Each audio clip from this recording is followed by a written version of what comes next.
Kulo nek debate omong malah kudu guyu. Malah melok goblok ngrungokno tok malah melok goblok. Wong debat agama kok gak ono referensi, ora ono kitabe. Amen muni menurut saya. Memangnya Anda penting dalam wali ora, ulama ora kok debat agama muni menurut. Memangnya Anda mujtahid? Kudune gak menurut kitab yang saya baca dalam mazhab Syafi'i kitabnya ini begini. Sing sitok bantah dalam mazhab Maliki kitabnya ini. Wah itu keren.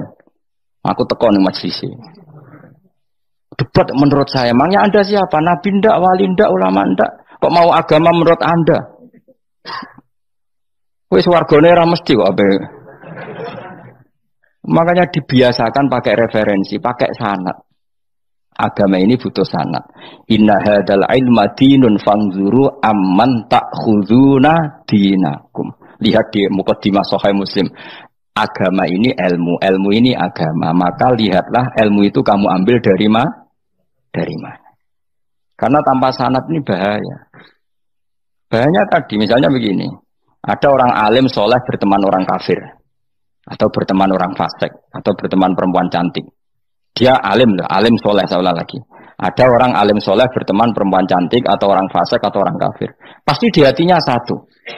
Wong ayu nak dikancani wong fasik, engkau malah melakukan hal-hal yang tidak terpuji. Nak dikancani wong alim, syaratnya soleh, saya ulang lagi, dibina, dijak ngaji, diarahkan yang benar, terus dinikahkan sama orang soleh. Ternyata pertemanannya hanya proses ngantar wong ayu tadi baik dan bernikah sama orang soleh. Berteman orang kafir ya dia mengajarkan hujah-hujah argumentasi Islam, sehingga suatu saat berharap menjadi Islam. Tapi orang liberal melihat itu bukti bahwa agama itu bebas. Wong alim nyatane kancanan wong ayu, wong kafir, gak masalah. Itu pilihan mbahmu. Ini beda, sama-sama cara zahir kancanan orang fasik, tapi asal orang soleh itu motifnya itu beda. Saya misalnya orang kaya, ada ulama kaya, itu senengannya blonjo, sampai bojone itu marah-marah. Saking parahnya ulama ini, kebetulan keluarga saya, ini anaknya mulai anaknya kon golek utangan. Padahal nilai anaknya pertama berangkat dari rumah itu bawa uang, mau ngirimi anaknya di sarang. Itu orang Jawa Timur, kiai alim. Roh bakul kacang ning bis gak mentolo ditukoni. Roh bakul mainan saake wong tuwek lak ditukoni. Walhasil tok sarangku duwe entek. Tapi gowo mainan, gowo kacang terus. Saake jare. Sama-sama belanja. Dekne niate nyebar rahmate Allah. Yo saya pernah ngalami itu meskipun di ada skala yang ekstrim itu. Saya sampai sekarang anak saya mulai TK, SD tak sangoni terus. Kadang beli jajan yang dia sama sekali gak doyan. Dulu ibunya yang marah sebelum ora dipangan kok dituku Gus. Ya masih ora dipangan bakule tetap seneng. Butuhe bakule iku payu ora kok dipangan ta ora. Tapi utek-utek medhit ngene kan pikirane kan. Nek ora dipangan aja tuku ya sakake bakule ndonga supaya laris. Lah duit 5.000 bagi kita kan ndak penting wis bentek. Ben manfaati bakul-bakul. Karena orang kadang dikasih itu malu loh karena ndak diharga diri. Tapi kalau lewat jual beli kan seneng. Ya banyak ulama yang gitu, boros tapi niatnya menyebar roh. Asal orang soleh itu baik-baik saja. Orang soleh melete, wah duitku akeh, tenang wae. Cara zahir melete, ternyata ngenakno sing dikai ben ora perasaan. Nah misalnya wong soleh terus sopan, duitku pas-pasan tak pangan sesuk wae ora ono, sing dikai ya sungkan le dul-dul. Maka wong soleh kudu melete ben sing dikai ora sungkan. Bareng kayak duit uang 100.000. Lah iki lanjiran duitmu akeh, ora iso tak hitung ning omah. Ijek karungan. Lah kok karungan piye? Duit 1.000 kerja kok karung gak sak. Butuhe ngenakno sing digawe apa? Ngenakno sing digawe. Asal wong soleh, dekne ngomong gitu itu niatnya juga soleh. Tapi nak wong ra soleh, pancen mlete tenan. Bolak-balik wong ra soleh iku masalah. Makanya kancani wong soleh. Untuk wong soleh itu orang yang luar biasa. Kanjeng Nabi itu nak daharu sering ning jobo. Ya biasa. Ketok wong akeh. Karena Nabi gak ada kepentingan beliau jadi Nabi setelah Nabi Isa alaihissalam yang saking sakralnya, saking priainya malah kebablasan dianggap sebagai anak Tuhan. Maka Nabi ngetokno kemanusiaan ini. Bahkan kalau dahar itu sering di luar. Gue ngetokno nak Nabi itu dah sebagai umumnya kayak apa orang soleh. Lho kula nate lho berusaha khusyuk iku meneng. Malah nyipi kuwi elek. Mergo aku ora meneng wae wibawa, nak meneng malah buyute wibawa. Akhire wong rawani takok agama. Nak ana ora takok agama terus takok wong liya, takok rugen malah ra karu-karuan. Tapi baru kayak aku sering guyon gejlokan orang berani tanya. Baru kayak berani tanya, ilmu dikembalikan pada ahlinya. Jadi wong soleh ku ngomong terus yo barokah, saenak yo barokah, asal dekne soleh alim, barokah terus.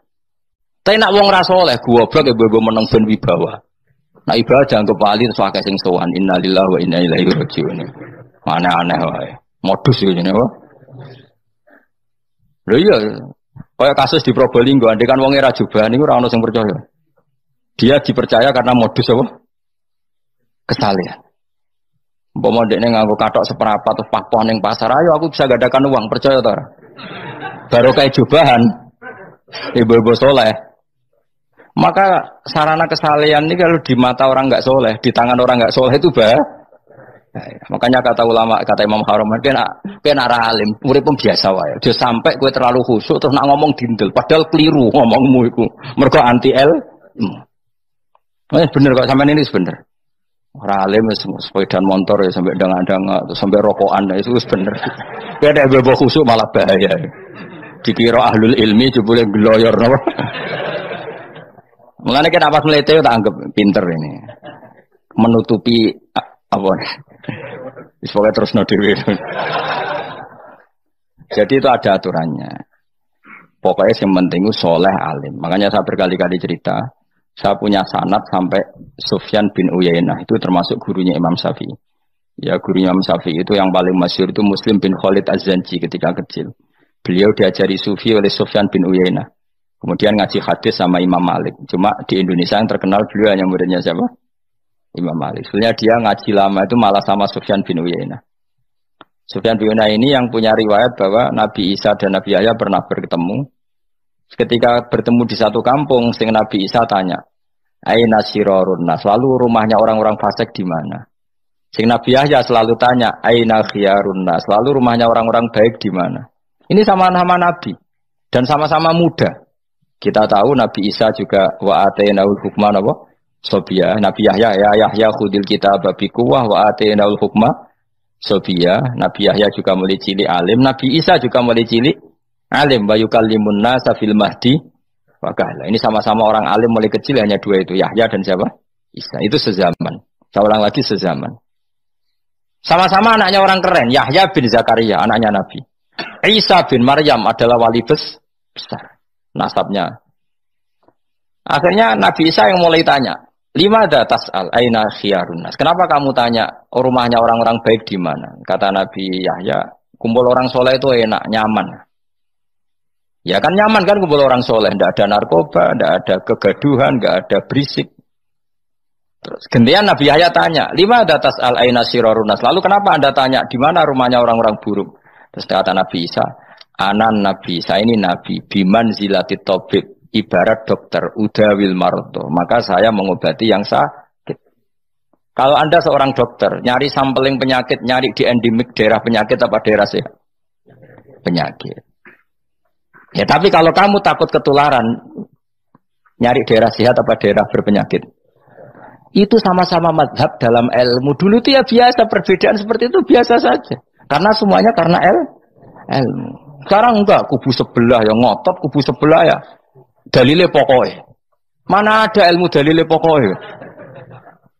Pokoknya kunut itu gini, kalau enggak kunut gini. Memangnya Imam Syafi'i lahir tahun berapa? Kunut enggak kunut itu ada sebelum tahun 12 dan tahun 26. Gue eleng-eleng. Nah di vulgar roh jadi vulgar. Nah iku ra paham banget tenan. Maka orang-orang alim tahunya ya kunut dadak kunut itu al-khilaf baina madzhab Syafi'i wa madzhab Abi Hanifah. Sekarang tahu-tahu di zaman akhir jadi politik identitas. Kayak misalnya begini, tak contohkan lagi perdebatan. Pakai peci putih. Gus Naji itu putranya Mbah Mun, meyakini pakai peci putih sunat sehingga santrinya pakai peci putih. Mbah saya Ki Hamid Pasuruan juga pakai peci putih. Santri sebelah kiri semuanya pakai peci putih karena putih itu sunat, ya sudah pakai peci putih. Tapi kalau Mbah Mun itu santrinya nggak boleh pakai peci putih, haram kata beliau. Kata beliau Cung kajine wong desa-desa nganti adol Tegal, adol sawah. Mbok saingi ketu 5.000. Nglarakno atine wong dosa apa haram? Dosa, Mbah. Lah ya iku dosa, mulane haram. Sehingga takanya akan santri sarang semua. Enggak ada santrinya bangun pakai peci putih, kecuali yang sudah kaji. Karena pikiran beliau itu menyakiti orang katanya. Karena kaji ini adol Tegal disaingi 5.000. Tapi Mbah Mun sebagai orang alim yang membiarkan pondoknya Gus Najib pakai peci putih. Mbah Najib juga membiarkan ketika pondoknya Mbah Mun pakai hitam. Makanya saya keterusan peci itu. Saya itu sudah kaji, tapi karena saya mulai dulu gak pernah pakai peci putih terus keterusan sampai sekarang. Tapi suatu saat aku juga ngagukan kan, entah kapan suatu saat. Jadi aku soal Nabi ya keturunan iri, keterusan diharamno terus kebablasan ini. Itu logika ijtihad. Sama misalnya khasnya ulama itu pakai jubah, pakai apa? Ya sudah itu khasnya ulama. Terus kayak misalnya yang parkiran macak ngono, alasannya anut ulama. Kira-kira menyinggung orang apa ndak kira-kira? Kue kelakuan cek ra karuan jubah sunah Rasul terus kene parang tritis delok wong macem-macem jubah. Kacau gak? Elek-eleki nasab apa enggak? Boy orang itu mikir, jadi karena ada selalu masalah ijtihadiyah. Abdullah bin Mas'ud dulu itu kalau sholat itu nggak pernah pakai baju resmi, seringnya pakai sarung tok, kadang nggak pakai baju.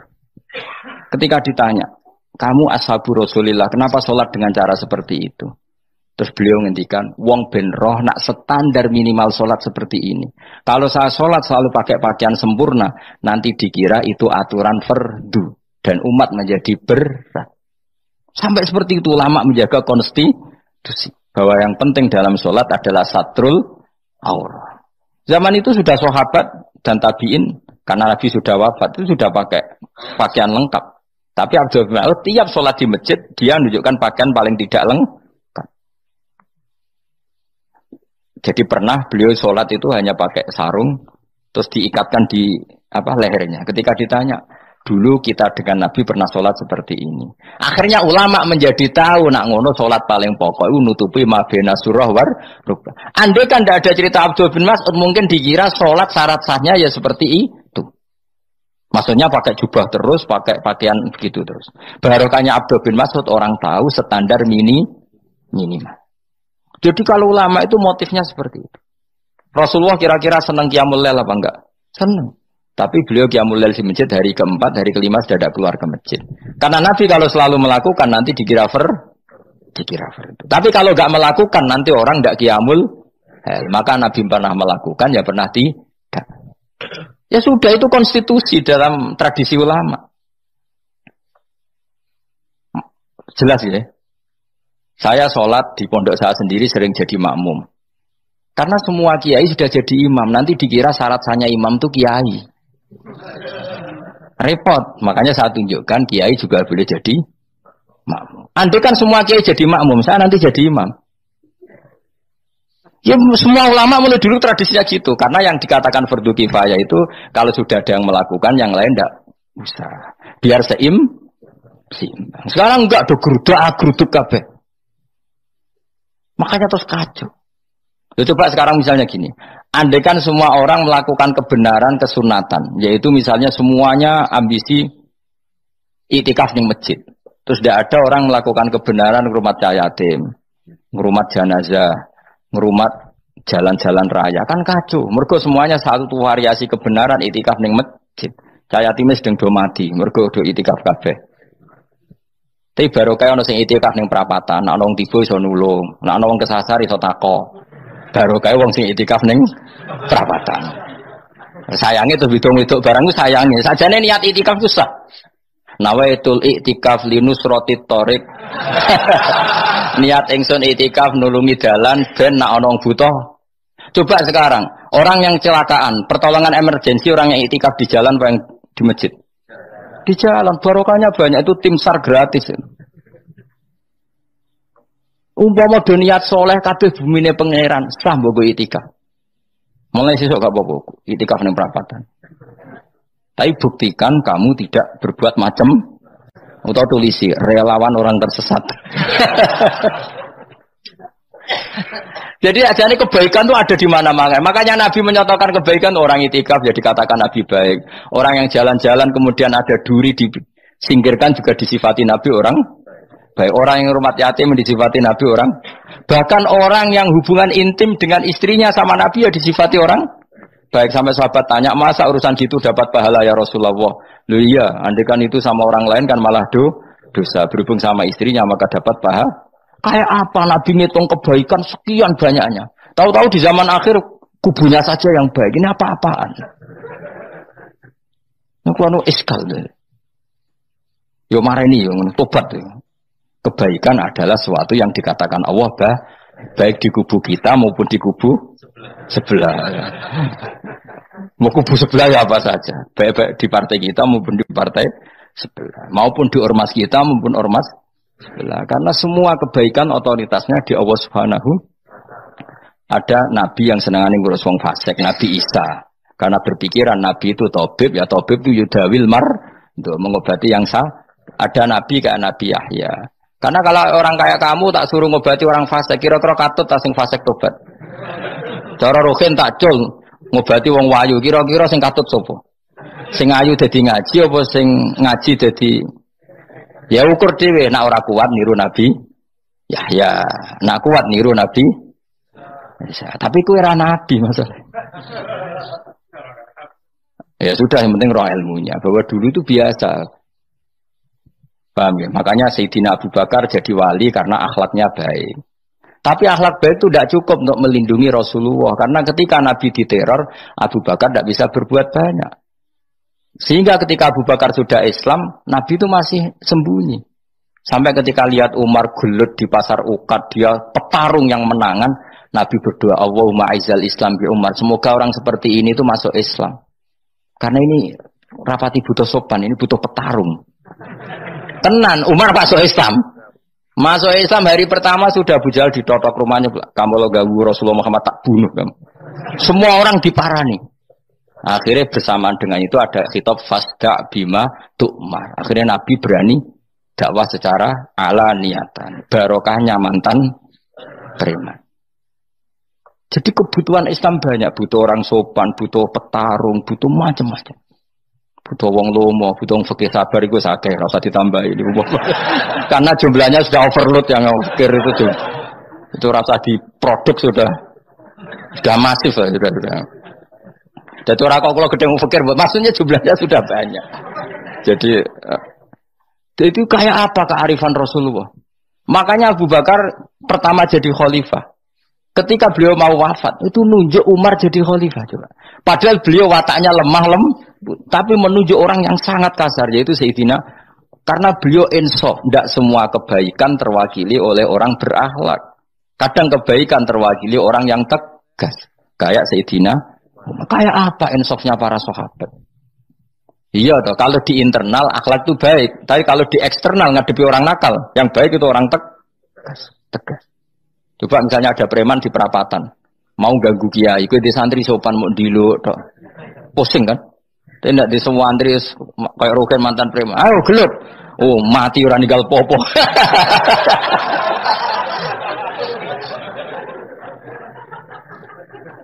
Itu kan keren, apa? Keren. Makanya Abu Bakar ketika, lu ya, sama tahu kan hadisnya Umar, setiap ada orang munafik macam-macam pamitnya sama Nabi, dani adrib pun izini Nabi tak biar coy. Ya setiap hari kegiatannya gitu terus. Tapi dulu orang itu insaf, Abu Bakar insaf, kelebihannya Umar di situ. Umar insaf, kelebihannya Abu Bakar di. Maka ketika kandidat khalifah, Umar mengangkat Abu Bakar jadi khalifah dan disetujui semua sahabat. Ketika Abu Bakar mau wafat menunjuk Umar dan disetujui semua sahabat. Orang kok Abu Bakar pepe wong halus, golek sing sejenis aku ndak. Karena dulu semua orang itu pakai insaf, pakai kesadaran sing super tinggi, tidak nuruti nafsu. Terus saya andekan ada orang alim sekelas saya kok mau ganti tafsir Jalalain, ganti Gus Fikih yang mendesak fikih. Terus dia alim enggak masalah ya. Salahnya dia alim keramat. Oh dia ngerti dalam mahfud tak setingkat aku. Roh berarti hok. Karena dulu itu begitu, lama dulu itu seperti itu. Biasa. Sekarang tuh ndak. Orang itu kalau ndak kelompoknya gak mesti salah. Abu Bakar itu Raqiqul Qalbi, Raqiqul Hawashi, Riqqatul Qalbi. Tapi beliau justru menunjuk Sayyidina Umar karena dia tahu Islam itu musuhnya banyak, butuh orang tegas.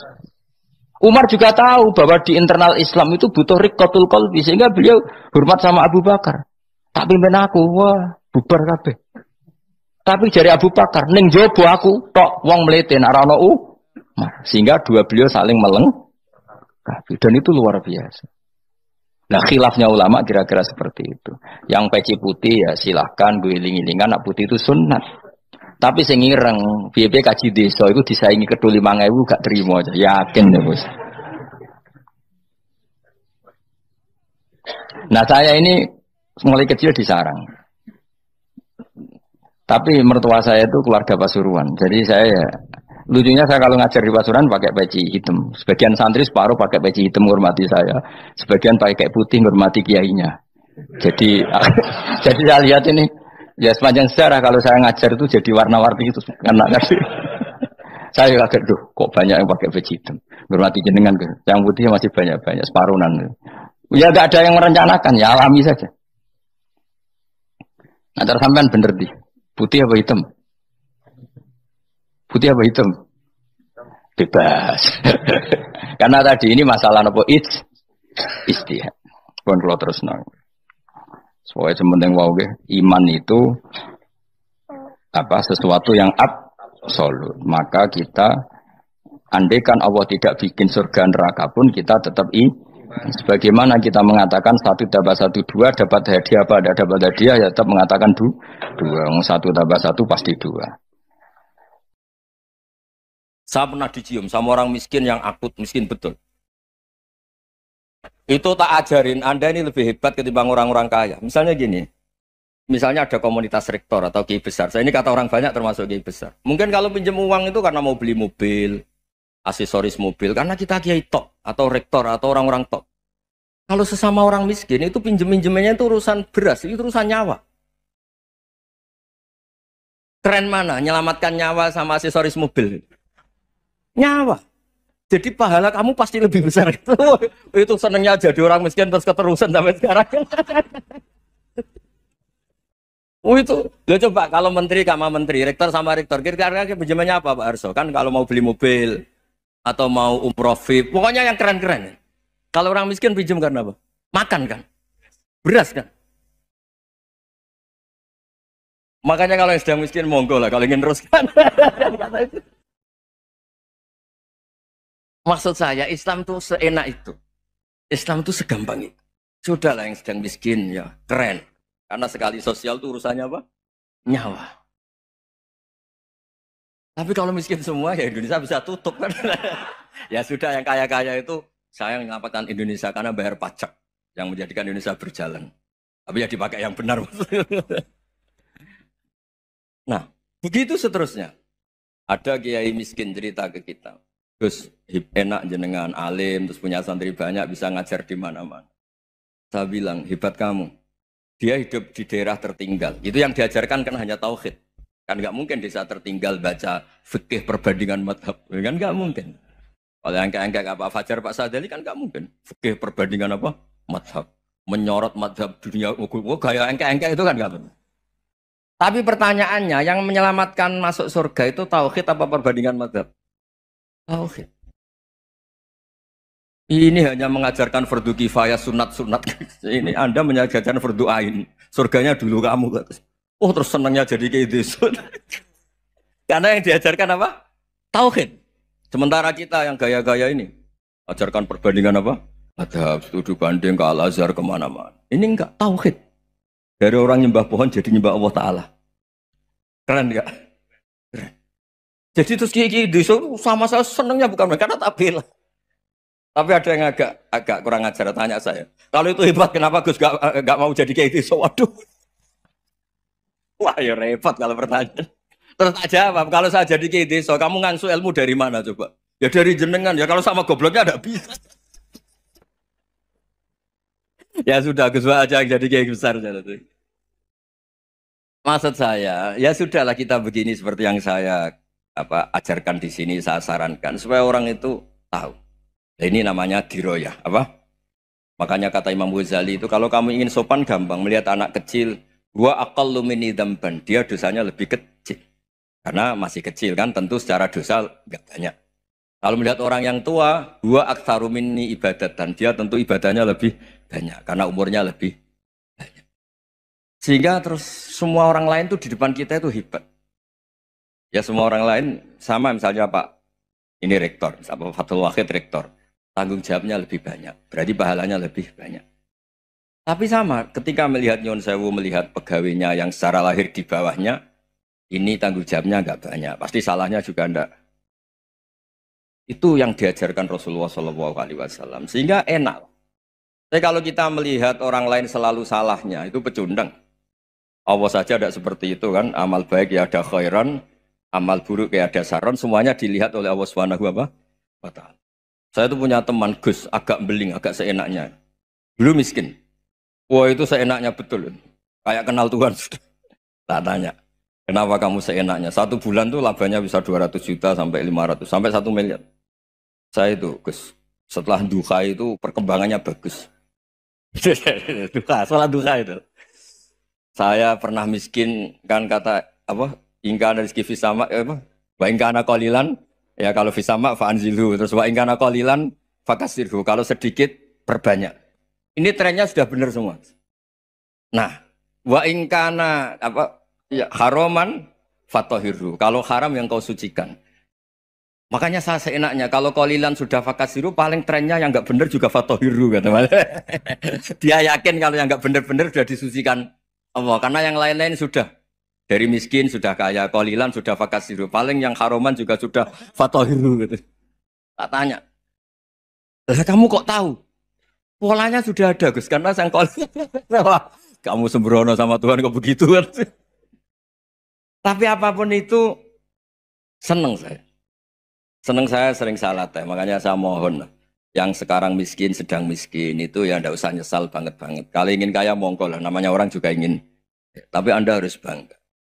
Sosial antar kalian adalah urusan nyawa dan itu pahalanya luar biasa.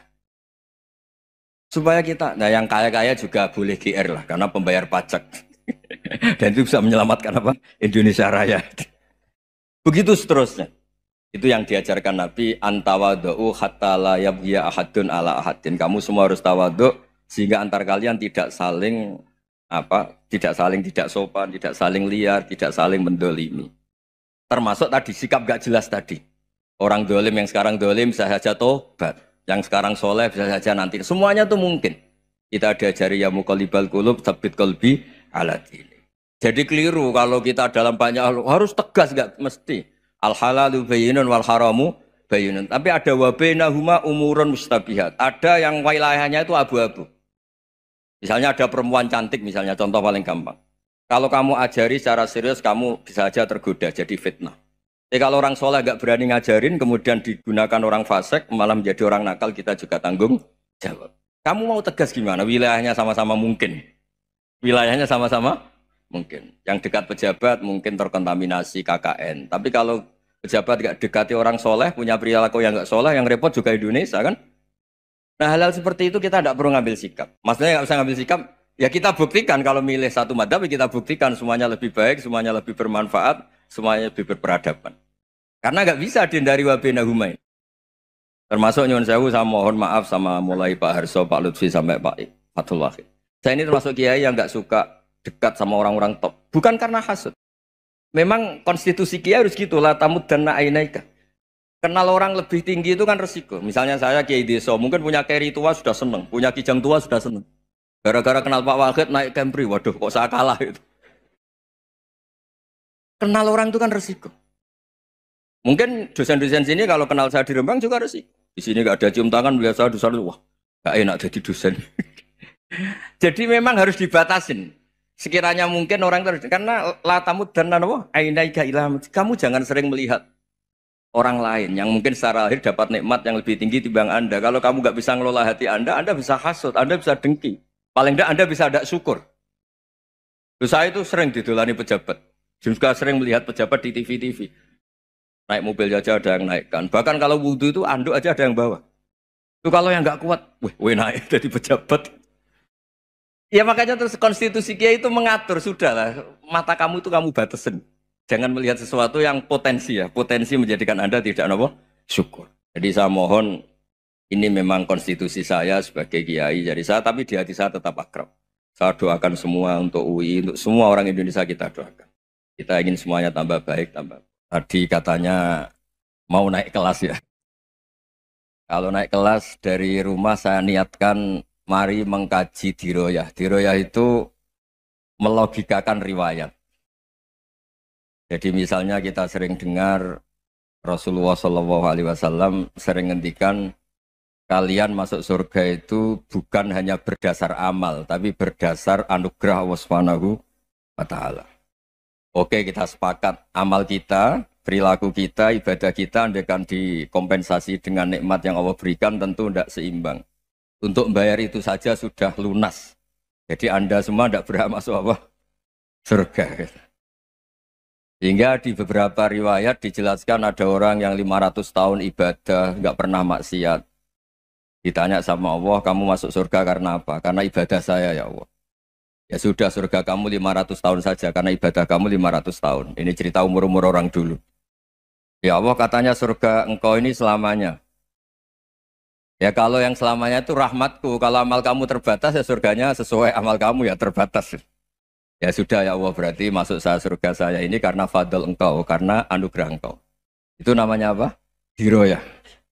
Diroyah itu satu kajian analisis di mana kita percaya riwayat, tapi kemudian punya logika, punya diroyah. Ini penting supaya tauhid kita ini kuat. Jadi dulu ada orang yang sangat cerdas, namanya Jubair bin Mut'im. Dia saking cerdasnya, juga kaya, juga tokoh, dikirim sebagai delegasi pembebasan Asra Badrin, tawanan Badar. Kemudian pas datang ke Masjid Nabawi, Nabi delalah pas baca Wattur wa kitabim mastur.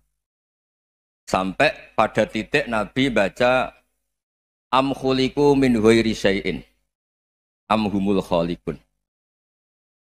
Apakah penciptaan yang sedemikian canggih itu dimulai tanpa perwujudan, tanpa sesuatu yang real, yang maujud. Orang itu langsung bersimpuh, matur, ya Rasulullah saya Islam. Ada kolbi yadir, hampir hati saya, otak saya, pikiran saya itu terbang. Karena logika yang dibangun ateisme misalnya, kalau alam raya ini dimulai dari nihilisme, berarti logikanya apa? Al-adamu yakhluqu maujudan. Alam raya ini kan maujud, maujud itu ada.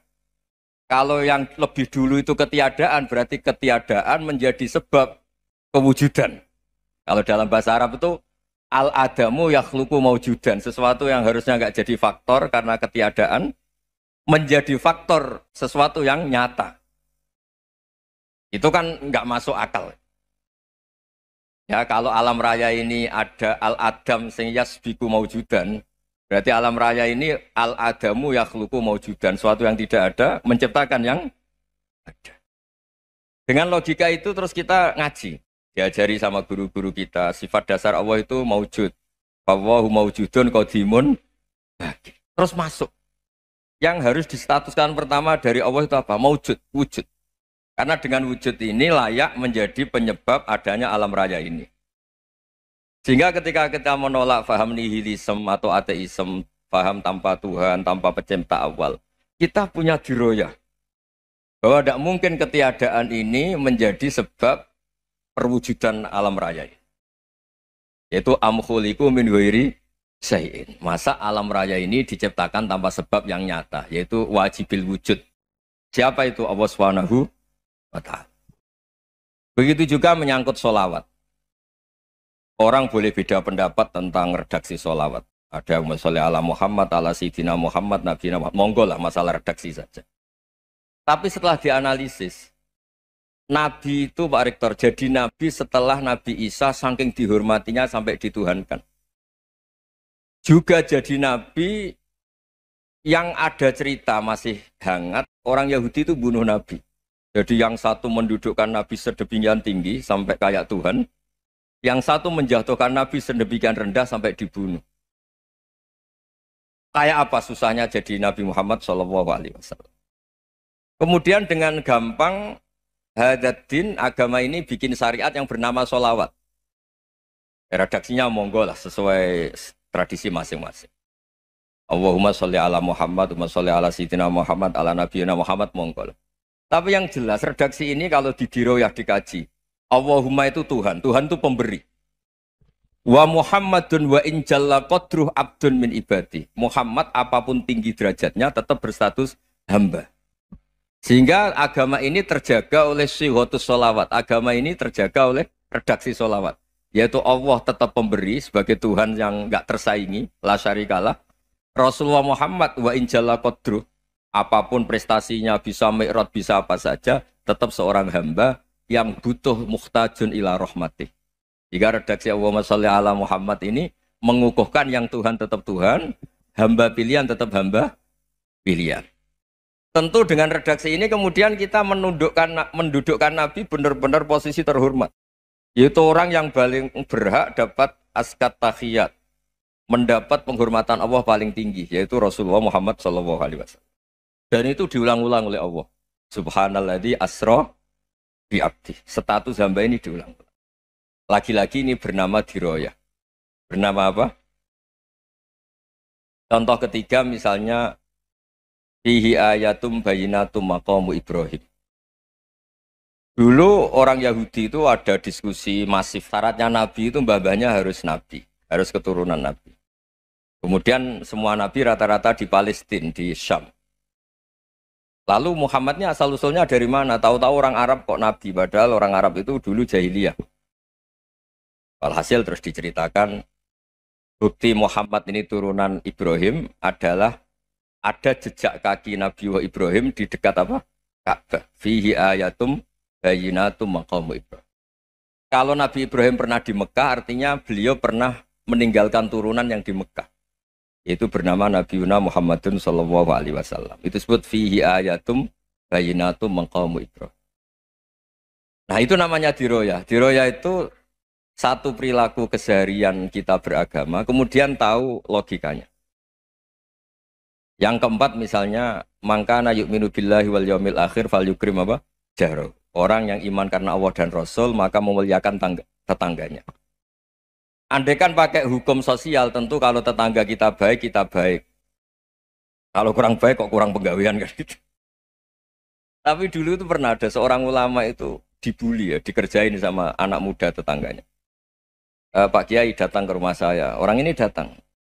Kemudian setelah di rumahnya, saya tidak jadi butuh sama Pak Kiai, silahkan pulang. Itu Kiainya senyum menikmati.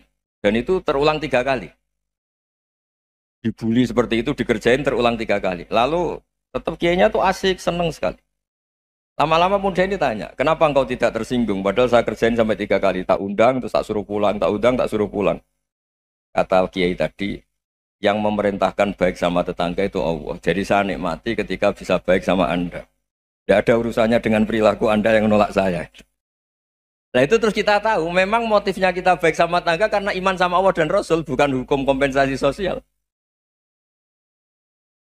Jadi kalau mau diteruskan Pak Rektor, saya ngajar di sini ya karena perintah Allah itu orang alim harus ngajar, bukan karena perintah Rektor.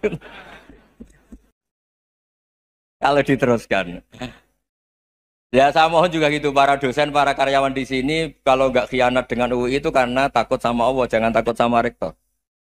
Kalau Anda baik juga karena Allah, jangan baik karena apa? Rektor. Bagaimanapun ya semua kita ini makhluk. Makhluk itu la yadurru wa la yanfa.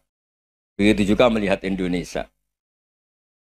Melihat saya ini kan ikut di UI itu lama sekali ikut sama Profesor Zeni dari Profesor Zeni nulis tafsir. Mungkin Pak Hersoyo tahu banyak, dulu Pak Lutfi ya tahu banyak. Tapi saya memang nggak pernah terbuka karena ya memang nggak ingin sebenarnya. Kondisi ini kondisi darurat. Sehingga saya tahu cara berpikir Profesor Zaini, ya tahu komitmen beliau pada UI. Dan pendiri UI memang ya banyak yang dari tokoh NU, Muhammadiyah, dari tokoh-tokoh ormas yang lain memang didirikan banyak orang. Hingga UI memang nggak milik ormas apa tertentu. Dari satu sisi memang baik, nggak dikuasai ormas tertentu, tapi nanti kalau keterusan ya nggak berbentuk. Ya sudahlah dikelola saja, sambil-sambil jelas, sambil-sambil kadang nggak jelas, yang penting ikhlas tadi. Karena kalau terlalu asobia itu jadi repot. Kita ini yang nekuni fikih itu tahu kalau tidak kuno itu madzhabnya Hanafi. Kuno itu madzhabnya Syafi'i. Tahu-tahu seakan-akan Imam Syafi'i itu NU, Imam Abu Hanifah itu Muhammadiyah. Padahal ini orang-orang yang sebelum NU dan apa? Muhammadiyah. Jadi kalau kita yang nekuni ilmu itu biasa saja dengan perbedaan. Tapi kalau orang-orang yang nggak siap dengan perbedaan itu sampai Allah disifati Ta'ala itu tidak terima. Padahal Ta'ala itu maknanya Maha Luhur, yang Maha Agung. Jadi ada seorang kiai kebetulan pidato pertama Pak Rektor. Assalamualaikum warahmatullahi ta'ala wabarakatuh. Di mubalik kedua ini nggak terima karena itu dianggap bid'ah ada ta'ala. Hanya dia bilang Assalamualaikum warahmatullahi ta'ala wabarakatuh. Itu saking asobiahnya itu Allah ditambahi ta'ala itu tidak terima. Padahal ta'ala itu maknanya Maha Agung. Nah itu kan jadi repot kalau asobia gitu. Kalau kita ngadepi perbedaan itu biasa saja. Karena kita mungkin bacanya banyak, lihat hal-hal seperti itu ya. Berkohnya nggak jelas itu menjadi orang tuh bijak. Ini sekarang nakal, jangan-jangan nanti jadi orang baik. Yang sekarang baik, jangan-jangan suatu saat jadi tidak baik. Semua orang introspeksi. Nggak ada jaminan kalau kita sekarang baik akan baik terus. Nggak ada jaminan kalau kita sekarang buruk akan buruk terus. Sehingga terus banyak kiai-kiai bijak itu memang lahirnya nggak tegas, tapi nggak tegas itu yang menjadikan bijak. Karena sama-sama mungkin. Itu yang disebut laisa laka minal amri syai'un aw yatuba alaihim wa yu'adzibum. Itu tidak wilayah kamu. Ketika Allah mengomentari orang munafik juga wa yu'adzibal munafiqina insya'a aw yatub. Bisa saja ada yang disiksa, bisa saja ada yang dikasih tobat. Karena pola yang kita analisis itu semuanya menurut kita. Bukan menurut kemaslahatan orang apa? Saya punya sekian contoh cerita. Orang yang sowan kiai baik-baik, mungkin bawa gula atau salam damla, tidak tahu lah. Itu tidak mesti jadi wali. Tapi Kalijogo yang kenal Sunan Bonang, itu kenalnya itu karena ingin begal. malah jadi wali. Tapi tidak usah dicoba. Umar itu nyari Nabi itu mau dibunuh. Tapi malah tobat jadi orang baik. Jadi ini penting ngaji ya, supaya tidak tegas itu, tidak jelas itu kadang baik. Nah termasuk saya juga termasuk dia yang milih tidak jelas. Saya sering gojlok gini, Fajar Hadili ini murid-murid saya sering saya gojlok. Kalau semua sistem pendidikan kayak kampus, kayak UII, kayak UIN semuanya, itu sistem yang bagus. Karena tertib jam kuliahnya jelas, mata kuliahnya jelas. Kalau di pesantren itu Pak Harso, itu nggak tertib. Tapi justru itu enak, ketemu di jalan orang berani tanya. Nah ini kalau mbak-mbak misalnya menstruasi, mau belajar khaid nunggu semester berapa baru tahu. Itu bisa sekian tahun nggak sholat karena nunggu pelajarannya baru diterangkan. Mau haji juga gitu, nunggu mata pelajaran haji. Kalau nggak jamnya, nggak mau dosennya ngajarin. Ya, kalau kiai kan nggak ketemu di jalan, tanya dijawab. Jam berapa juga dijawab. Artinya Indonesia itu berkah, ada sistem kampus yang tertib. Ya semoga termasuk tertib gajinya. Tapi tertib gajinya itu juga sebenarnya rugi. Saya sering ada pegawai negeri Gus, tolong doain saja di PNS enak jadi. Gajinya tetap. Kata saya nggak mau kalau gaji saya tetap. Kok bisa Gus enak tiap bulan mesti dapat gaji. Kalau tetap nggak naik-naik kata saya. Kalau kiai gajinya nggak tetap, tapi di atas yang tetap kata saya. Artinya Indonesia itu berkah. Kalau semuanya pakai sistem pendidikan setertib ini, orang mau tanya khaid ya nunggu pelajaran khaid. Bab haji ya nunggu pelajaran haji. Tapi kalau ketemu kiai itu enggak. Ya semuanya saya pernah di pasar, Gus mau tanya apa? Anak saya keluar darah terus gini-gini. Padahal biasanya khaid hanya 7 hari gini-gini. Ya sudah kembalikan ke biasanya rudat hilal adat. Itu enggak usah sowan ke rumah. Juga enggak registrasi dulu, enggak daftar dulu. Ya ini enggak nyindir cerita saja.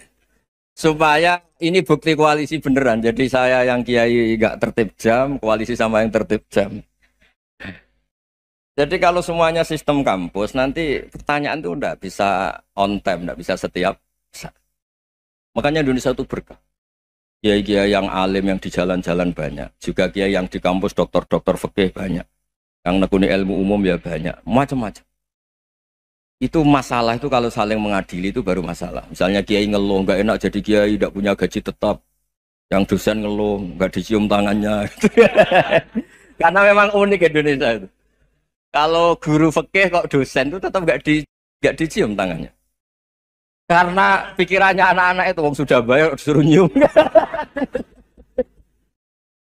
Itu kayak di alam sadar tuh gitu. Kalau kiai itu kan anak-anak gak bayar itu. Ya opanya cium tangan itu. Makanya kalau kiai tidak keramat bisa mati karena cium tangannya doang itu bisa mati itu kiainya. Ya ini cerita supaya saling menghormati apa saling. Nah dulu itu perbedaan itu urusan sudut pandang. Ya saya ulang lagi perbedaan itu sudut. Allah yang Tuhan saja sering didebat sama nabi-nabinya karena urusan sudut pandang apa? Saya beri contoh ya. Suatu saat Khalilur Rahman Ibrahim itu saatnya meninggal sama Allah, Israel disuruh. Israel itu Ibrahim saatnya meninggal, ambil nyawanya. Setelah datang ke Ibrahim, ya Khalilur Rahman Ibrahim, saya disuruh nyabut nyawa Anda. Itu Israel dipaksa mikir sama Ibrahim. Hal ra'aita khalilan yumitu khalilah. Kamu tahu orang yang mencintai kemudian bunuh yang dicintai. Itu logika agak benar. Akhirnya Israel kan nggak biasa debat, kan nggak dilatih debat, nggak pernah ikut lomba UI debat ilmiah. Dia taunya nyambut nyawa aja. Kembali ke Allah. Ya Allah, kata Ibrahim, hal ra'aita khalilan yumitu khalilah. Masa kekasih bunuh yang dicintai ya. Tapi kata Allah santai. Bilang ke Ibrahim, hal ra'aita habiban yakrahu ayyalqa habibah. Masa katanya dia cinta saya, kemudian ketemu saya tidak berani. Israel mater lagi. Logikanya gini, Ibrahim, masa yang dicintai sama yang ketemu yang dicintai nggak berani? Ya udah ketemu aja. Katanya yang meninggal itu. Artinya kamu bisa saja GR tidak mati-mati karena merasa dicintai, atau ingin mati karena mencintai. Nah maksud saya hal-hal seperti ini orang UI pasti nggak jelas. Katanya cinta Allah suruh mati ya nggak mau. Nggak jelas kan? Dibilang nggak cinta juga nggak mau. Tapi dibilang cinta kalau ukurannya mati juga nggak mau. Nah, tapi dalam banyak hal nggak jelas itu penting, Pak Rektor. Penting sekali. Buatan guyon. Saya beri contoh sekian ilmiah, nggak jelas itu penting. Rasulullah Shallallahu Alaihi Wasallam itu dalam banyak hal itu disuruh Allah, memang disuruh supaya ngambil sikap seperti itu.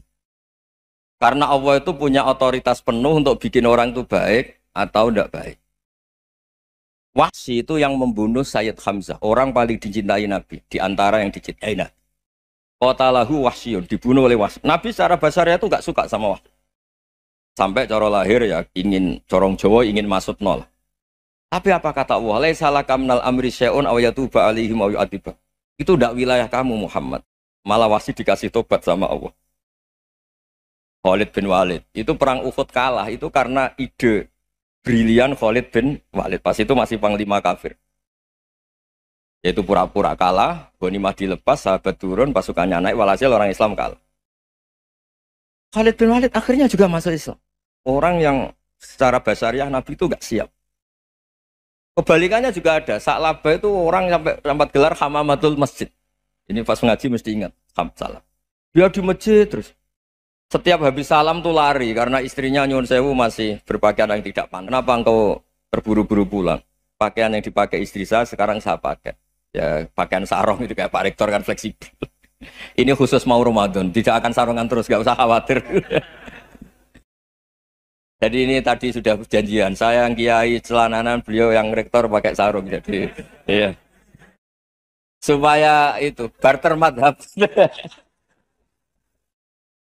Tapi hanya sekali ini aja, bukan. Jadi jangan diharapkan ini jadi tontonan terus-menerus. Dan ini barter madhab. Saya sama Profesor Kores juga sering gitu. Saya pakai sarung yang dihadiahi beliau pakai sarung yang dihadiahi saya. Memang itu tradisi Islam. Tahadau tahabu, kamu saling memberi hadiah maka kamu saling mencintai, bukan riswah, bukan riswah. Walhasil terus Sa'labah ini mbok saya didoakan Nabi supaya saya kaya, supaya tidak sering ganti-ganti pakaian seperti ini sama istri saya. Jangan-jangan kamu miskin itu lebih baik. Ngotot minta didoakan. Didoain Nabi kaya terus lama-lama ninggal sholat, ninggal jamaah. Itu Allah belum tersinggung. Yang mulai Allah tersinggung itu kan saya sering fatwa di mana-mana, sering memberi saran. Mumpung kamu miskin itu sering sedekah. Karena kalau sudah kaya itu tidak bisa. Saya memberi analogi gini. Kalau saya masih santri miskin, punya uang 100.000, diminta guru saya 50 tak kasihkan. Padahal itu 50%. Punya 2 kambing kurus, diminta guru saya 1 pasti tak kasihkan. Padahal itu 50%. Jadi kalau punya sapi Brahman atau sapi limusin yang harganya itu 100 juta, punya 2, diminta 1 boleh enggak? Enggak boleh. Saya punya motor butut 2, diminta teman saya 1 boleh. Tapi kalau Davidson Harley itu enggak boleh itu. Nah, walhasil itu kalau kita miskin, misalnya kita zaman kuliah atau zaman mondok atau zaman apa saja, punya uang 100.000, nartik temannya sampai 50.000 kan biasa. Tapi setelah 1 miliar, berani nggak kamu kasihkan 500 juta? Sama-sama 50%. Enggak kan? Nah salabah gitu, ketika zakat masih per 40 kambing 1 kambing itu sebenarnya kan masih ringan. 41, 82. Kambingnya itu sudah mabenal jabalen. Barang dihitung zakat karena sudah ribuan, jumlahnya sampai 400 kambing. Banyak lah pokoknya. Terus kata salabah, ini pemerasan. Karena jumlahnya besar. Allah tersinggung karena nabinya dianggap narik zakat itu dianggap khorat, dianggap pemeras. Allah tersinggung kemudian fa'aqobahum nifakon fi qulubihim ila yaumil. Dia ditakdir munafik. Semenjak itu terus tadi kembali gak jelas tadi. Jadi kalau makanya itu pakar-pakar akhlak ya, pakar-pakar etika peradaban. Itu tertampar betul ketika Nabi urusan ilmu itu mengabaikan itu kalau sudah urusan ilmu. Misalnya begini, ada urusan ilmu, ada mbak-mbak cantik atau ibu-ibu cantik. Itu dalam Islam itu diajarkan jangan sopan-sopan banget. Kata Nabi, karena kekuatan ilmu itu di atas kekuatan akhlak, di atas kekuatan adab. Ya nisa an-nabi lastunna ka ahadim minan nisa. Ini taqaitunna fala takhdu'na bil qaul. Fa yatma alladhi fi qalbihi maradun. Misalnya ada mbak-mbak cantik, menarik, kemudian sopan misalnya sama Pak Fajarin sama dosen-dosen. Monggo binara. Wah itu bahaya pikirannya kemana-mana itu. Orang yang imannya pas-pasan, wih berarti mau. Maksud saya kalau cantik, menarik ketemu di jalan biarin aja dosennya mau kemana biarin aja. Gak usah dihormatin. Kalau dihormatin, Pak mau kemana sadereno bisa bahaya ya. Nah, biarin aja. Kalau tanya, Dek ini alamatnya mana? Cari sendiri Pak. Karena hanya dengan cara itu si Pak dosen ini gak kepikiran. Gak ada orang suka orang kedus itu gak akan. Tinggal sudah cantik, sopan. Wah bisa pikirannya macam-macam. Itu ilmu. Fala takhdu'na bil qaul. Kamu jangan terlalu lirih kalau ngomong. Fayat ma'alladhi fi qalbi maradun. Orang yang pikirannya masih kotor pasti berpikir yang negatif. Anda mungkin demi sopan sama dosen Anda. Tapi sejauh mana dosen Anda juga berpikir positif. Itu kan uji iman sama uji nyali. Nah, sama pejabat yang sopan sama kiai mungkin punya Alphard, punya Robicon, punya terus bawa uang banyak. Terus sama kiai cium tangan hormat. Jangan-jangan kiainya yang pikirannya macam-macam. Ini berarti bisa jadi muhibbin potensial misalnya. Nah, saya ini termasuk kiai yang pengagum ilmu. Sehingga saya sama orang yang medit, yang kikir sama saya itu saya senangnya bukan main. Kenapa? Karena kalau orang medit itu gak berhak. Kalau orang lomo 1 juta minta surga, 2 juta ya minta apa? Surga. Gus, salam template. 200.000 aja kadang minta surga. Tapi kalau yang kikir-kikir ya sudah salaman tok sudah. Gak minta apa-apa, kan dia tahu diri, gak bayar kok minta. Maksud saya, Islam itu luas, dinikmati saja, Pak. Dinikmati saja. Nah itu diroya, maksudnya itu diroya. Diroya itu, kamu tahu aturan Islam itu kamu harus yakin khairihi wa syarrihi minallah. Semua itu ujian, tapi kemudian dikaji. Makanya saya ini termasuk pengagum Imam Syafi'i. Imam Syafi'i itu dikasih tahu. Ada orang yang di depan engkau cium tangan hormat, tuh di luar ngomong-ngomong, ngata-ngatain Anda. Imam Syafi'i tertawa-tawa sewenang. Loh, ada ini dikata-katain di luar kok. Kok tidak kamu anggap munafik malah tertawa. Berarti saya wibawa, di depan saya nggak berani. Dianggap enteng saja. Dibilangin, sebagian orang kampung sini nggak suka sama engkau. Baguslah, tidak akan pinjam uang sama saya. Di mana-mana orang pinjam minta tolong itu karena seneng. Kalau benci kan enggak. Intinya dianggap enteng saja. Yang terjadi di dunia itu semuanya dianggap enteng saja. Man asa ilaika faqat atlakoka. Yang berburuk sama kamu itu membebaskan kamu. Coba kalau akrab, titip. Ya misalnya akrab sama Pak Fajar, bilangkan ke Pak Rektor, sangkap tuh jadi guru tetap atau apa kan ribet. Kalau tidak cocok kan nggak minta apa-apa. Makanya hati-hati Pak Rektor sama yang akrab-akrab itu. Itu dulu saya juga nggak paham. Di antara wasiat Bapak yang sering diulang-ulang tuh itu. Suatu saat kamu jadi kiai, ngelola orang nggak seneng tuh gampang. Sudah, situ orang lain. Tapi kalau ngelola orang nggak orang seneng tuh repot. Mintanya aneh-aneh. 100.000 aja minta surga. Hanya teman tenis saja minta naik jabatan. Intinya itu ya sudahlah dikelola. Yang seneng ya berkah, mungkin teman berjuang, teman diskusi. Yang nggak seneng ya berkah, karena ini tidak minta macam-macam, enggak seneng. Nah itu namanya diroya. Diroya itu satu kajian keilmuan yang menjadikan kita ini nyaman dengan riwayat-riwayat panduan-panduan dari Rasulullah Shallallahu Alaihi Wasallam kayak tadi. Kenapa sih tentang baik sama tetangga, baik sama tamu? Hitung-hitungannya itu mangkana yu'minu billahi wal yaumil. Ya, ngoten mawon. Assalamualaikum warahmatullahi wabarakatuh.